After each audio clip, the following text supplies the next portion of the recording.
rasa terima kasih.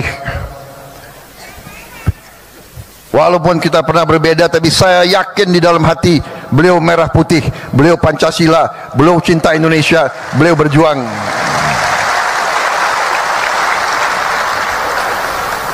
Jadi kalau akhir-akhir ini ada yang apa ya,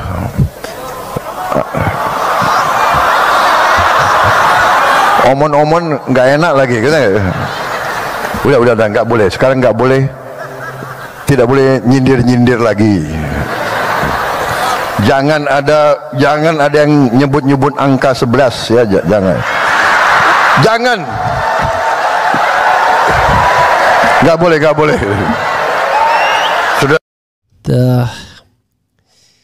Materi dalam debat capres itu adalah materi yang konstitusional dan tidak boleh dilihat sebagai personal attack, karena itu di panggung yang jelas terbuka kepada publik untuk dinilai.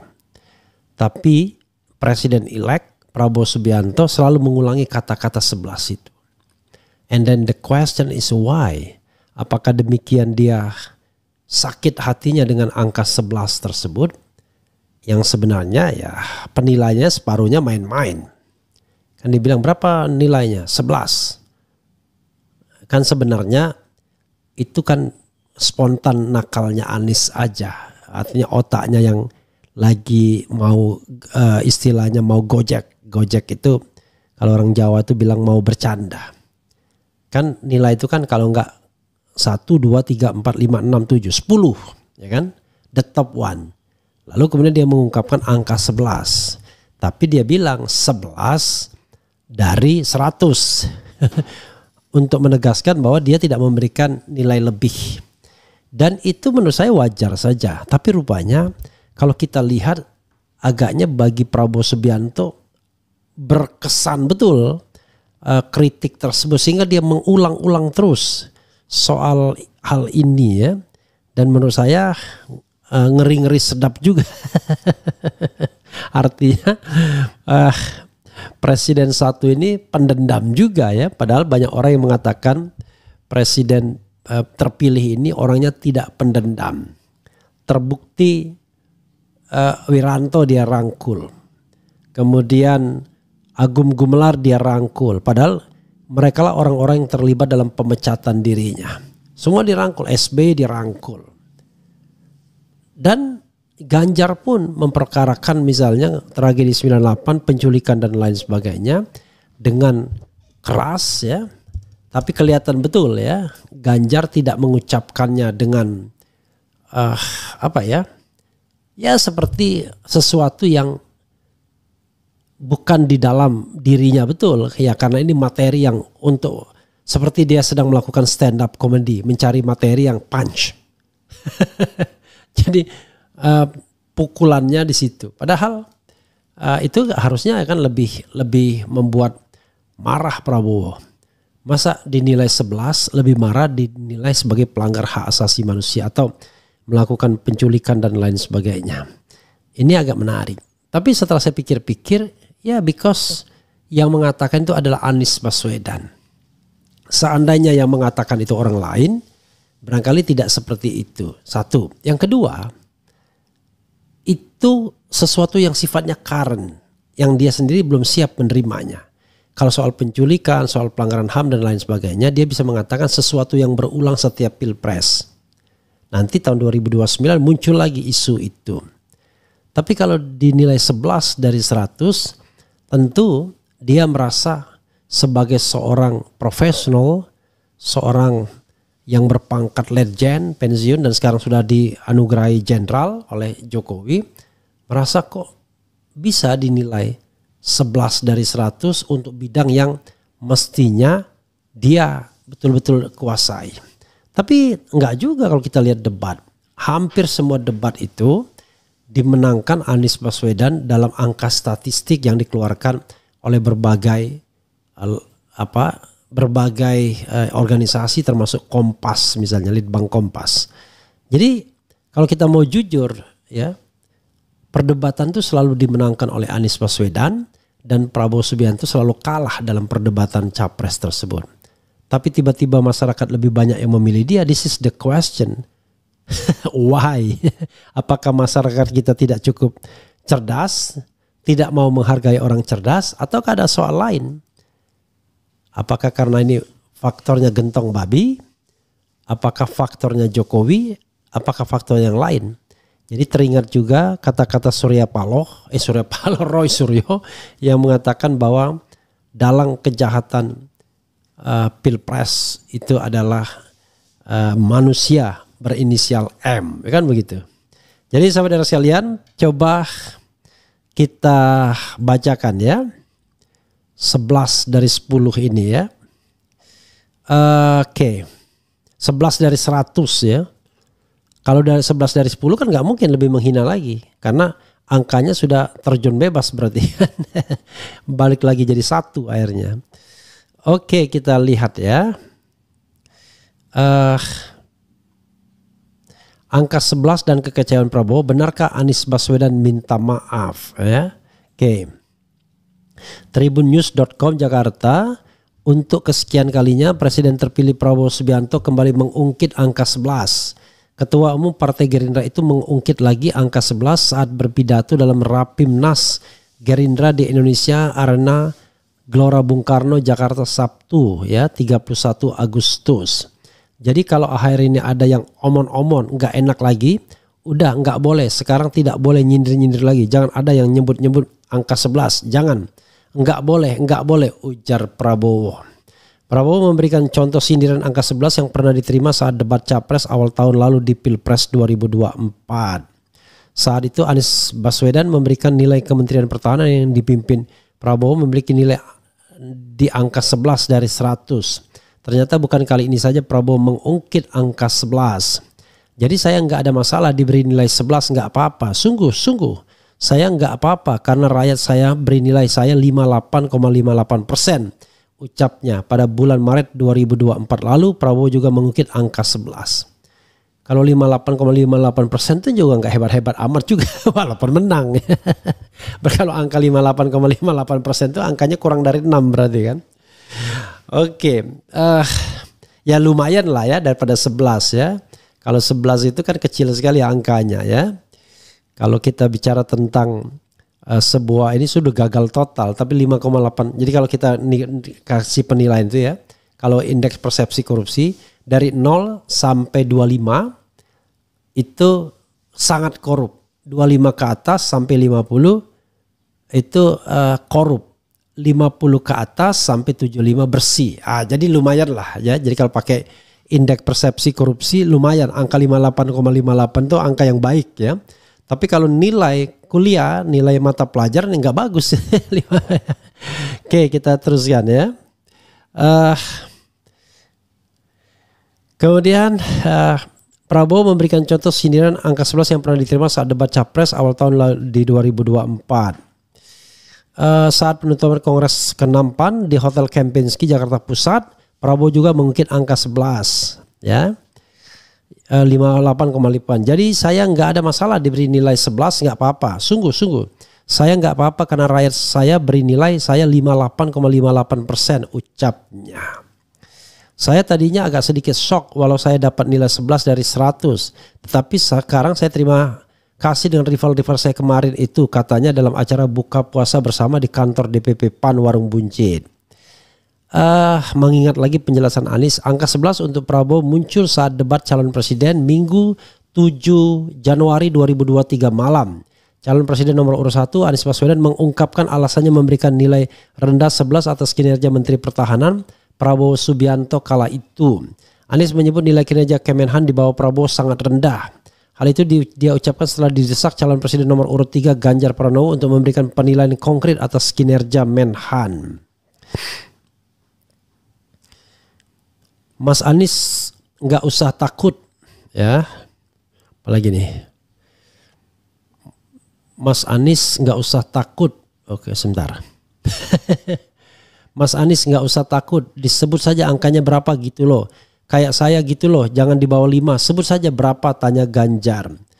Anies kemudian menjelaskan bahwa kesejahteraan prajurit TNI lebih baik di era kepemimpinan Presiden RI ke-6 RI Susilo Bambang Yudhoyono ketimbang kepemimpinan Presiden Joko Widodo. Sebab saat itu kenaikan gaji prajurit TNI terjadi 9 kali. Skor Kemenhan 11 mas dari 100, jawab Anies ya. Anies dikabarkan minta maaf. Pengamat politik Henry Satrio melihat hal tersebut merupakan dosa besar Anies Baswedan kepada Prabowo Subianto. Saat itu Henry ditanya mengenai dosa besar mantan capres itu. 11 dari 100 kata Henry, dikutip Tribun Jakarta.com dari YouTube TV Once ya. Namun Henry mendengar Anies Baswedan sudah meminta maaf kepada Prabowo Subianto setelah memberikan pernyataan tersebut. Makanya digoyang-goyangin gitu sama Prabowo tuh waktu di KPU. Digoyanginnya itu mungkin goncangan sampai 100 tuh. Mungkin ya gue nggak tahu juga, kata Henry.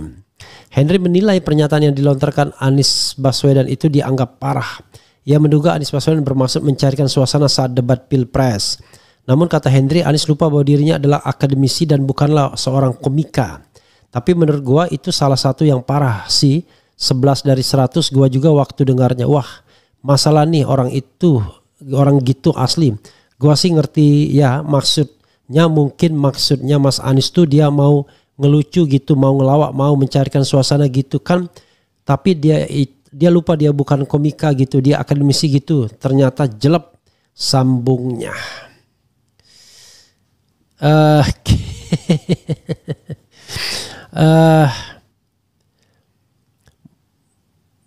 Ya saudara sekalian, itu kalau saya menganggapnya cemen ya.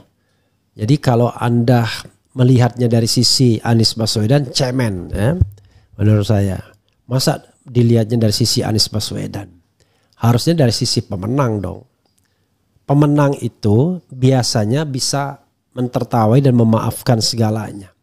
Tapi kalau misalnya angka 11 itu dibawa dendam kemana-mana, wah itu berat juga kita. Punya presiden yang bisa mendendam begitu ya. Padahal yang tersiar kabarnya adalah seorang Prabowo adalah seorang yang berjiwa besar, pemaaf ya, mudah melupakan yang lalu-lalu.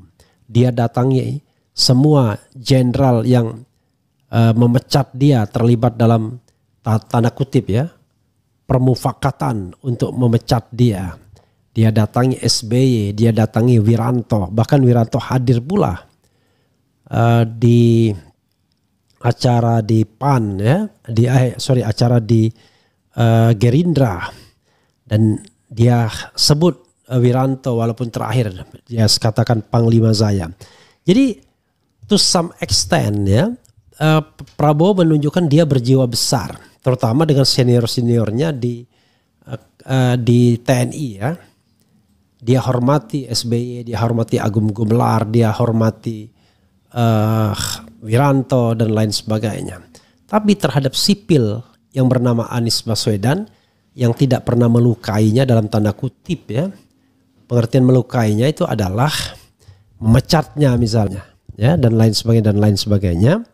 Maka agak aneh kalau 11 itu menjadi persoalan. Ya mungkin ya, ibarat pukulan itu 11 itu jelek dan selalu diingat in his mind. Sementara yang lain nggak terlalu dia ingat karena mungkin dia sudah lupa, dia sudah memaafkan, nggak penting lagi, malah dia ketawa. Lihat tuh, yang mencat saya sekarang nyembah saya, sekarang harus mendengarkan pidato saya. Mungkin begitu dia, malah ada kepuasan sendiri, ya kan? Ketika mungkin seorang Panglima TNI yang memerintahkan DKP Dewan Kehormatan Perwira untuk menyidangkan dan memecat dia, akhirnya dia harus hadir mendengarkan omongan atau pidato dia. Mungkin di situ ada semacam kelegaan ya. Yang kita lihat yang tidak datang SBY saja, tapi AHY datang kan. Jadi sahabat era sekalian, itu yang kita harus garis bawahi ya. Kita bacakan ya komentar sobat era sekalian. Kita bacakan. Ridwan Kamil itu 11-12 sama Gibran, apalagi hubungannya. Wakakap, Om Bowo akan dihantui angka 11 seumur hidup. Pak Anies yang kalah santai, dia yang menang masih teringat. Wakakak, sifat Prabowo kocak, wakakak. Iya, jangan heran, harusnya kan yang dendam ke Sumat adalah Anies Baswedan. Jadi kita ini kok kesannya playing victimnya Prabowo jadinya. Padahal victim sesungguhnya dalam Pilpres kemarin ya Anies. Dengan politik gentong babi dan lain sebagainya. Tapi tiba-tiba playing victimnya kok yang menang gitu. Yang menang merasa terluka karena dikritik 11 angka. Makanya saya bilang kok cemen banget gitu. Seharusnya yang kita permasalahkan bukan omongan. Tapi hal-hal yang fundamental seperti kecurangan pemilu kalau saya ya. Itulah yang merusak Republik, bukan omongan Anies. Omongan Anies itu gak ada apa-apanya. Cuma ngomong 11 dari 100 itu kan tidak memunculkan apapun. Kecuali bagi pribadi yang tidak berbesar hati. Tapi kalau kita bicara tentang apa masalah besar kita dalam pemilu? Ya curang. Ya, curang. Mulai dari putusan MK kemudian sampai penghitungan suara. Pencoblosan penghitungan suara. Curang. Itu problem terbesar. The biggest problem in our election ya. Presidential election ya itu. Bukan penilaian 11 dari 100. Oke.